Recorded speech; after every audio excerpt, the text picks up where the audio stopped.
Hello अप्पै त्यसपछि first भुजा गयो त्यसो गायो सबजना चालको भात सब्जी बनाउँदैछु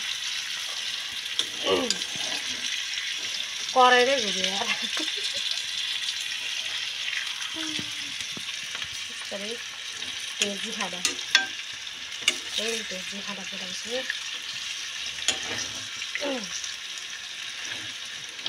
खाएको चाहिँ हालेर मेरो यो सिम्पल खाना जस्तो तपाईँले खान्छु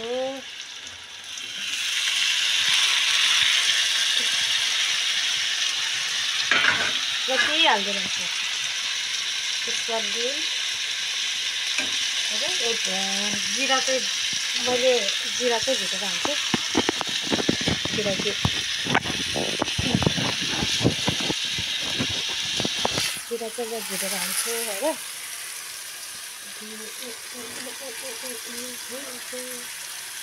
जिरा भुटेर पिसेर हाल्छु तर म केही हाल्दैन यसलाई र अदुवा लसुन प्याज केही हाल्दैन सिम्पल खाना तर म जे खान्छु मेरो बच्चाहरूले मेरो बच्चाले त्यही खान्छ तेल हाल्दा खालको तरकारी पनि कस्तो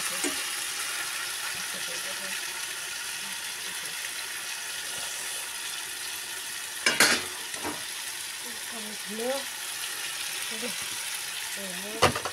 कति पनि हाल्दैन एउटा नुन लगाएको र एउटा त जिराको धुलो भन्नाले चाहिँ म पिसेर आफै खान्छु दुईवटा देखाउँछु म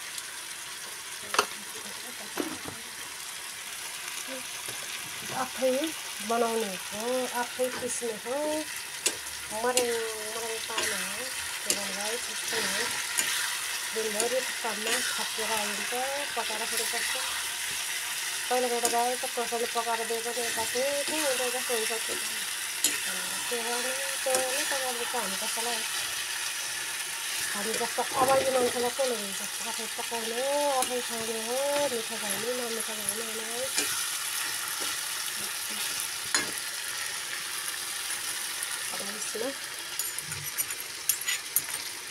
पहिला भनेको यो भुटेर पिसेको मसला त आफै पिस्छु बटाल फ्रेस बनाउँछु फेरि भोग लाग्यो भने खायो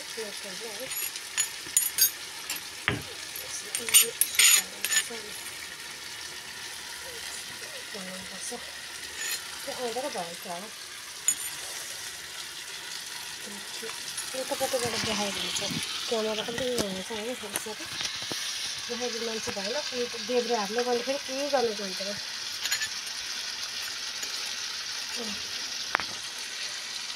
किनकि यो मेरो पकाउने किचन मेरो चाहिँ त्यहाँ छ मासुहरू मेरो पेट कस्तो खाएको भिजाएको त्यहाँ नानी सुतिरहेछ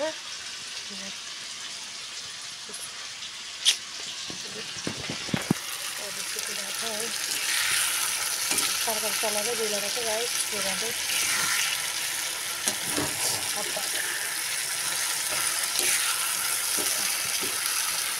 यस्तै हो मेरो भेजी खाना नखाने खाउ पारेर हुन्छ मान्छेले केही हालेको छैन एउटा म लसुन हाल्दैन अदुवा हाल्दैन अनि प्याज हाल्दैन यसरी मैले भने नि म जिरा भुट्ने आफै पिस्ने लौटीमा मिठो हुन्छ क्या तरकारी स्वादै अर्कै हुन्छ ल हेर्नु न यता ल हेर्नु त्यो खाउ परेको छ केही नहाले पनि म एउटा त्यही हाल्नु म अरू केही हाल्दैन जिरा सिधै भुट्ने होइन कराइमा घुम्दियो कि फुङ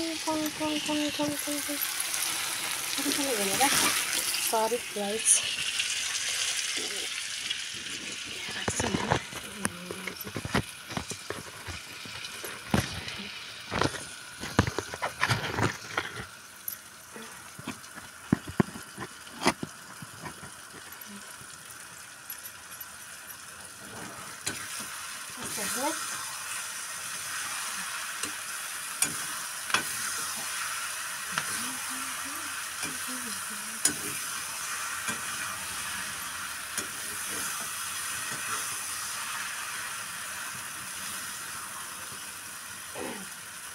कसैलाई मनपर्छ भने आउनु होला गाइस, यस्तो गरेर खानु होला।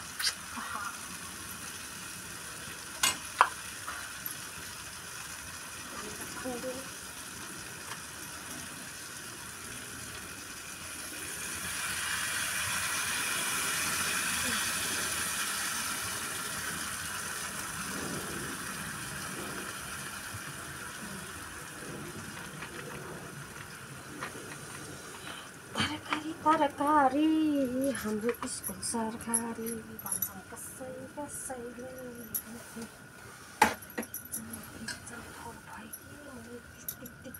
लाग्छ। वाउ, तरकारी खतरा।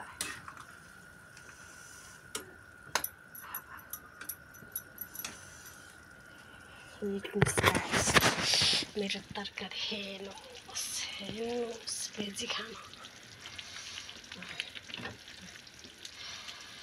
तरकारी कहिले खान्छ? अहिले पकायो भने भोलिलाई नि सजिलो हुन्छ क्या। बिहान चाँडै हिँड्नुपर्छ, भ्याउँदैन गर्दाखेरि। अहिले नै पकाउँछु। अनि बिहान छोरीलाई 7 बजे तयार पार्नुपर्छ। आफू पनि 7 बजे तयार पारिसक्नुपर्छ। खाना चाहिँ छिटै खानुपर्छ। अनि दिउँसो चाहिँ चाँडै भोक लाग्छ फेरि के गर्ने। त्यही भएर अहिलेलाई बाई बाई। सिर्जना युट्युब च्यानललाई माया गरिदिनु होला, नबढ्दैन मेरो बेडरुम रहेछ, माया गरिदिनु होला।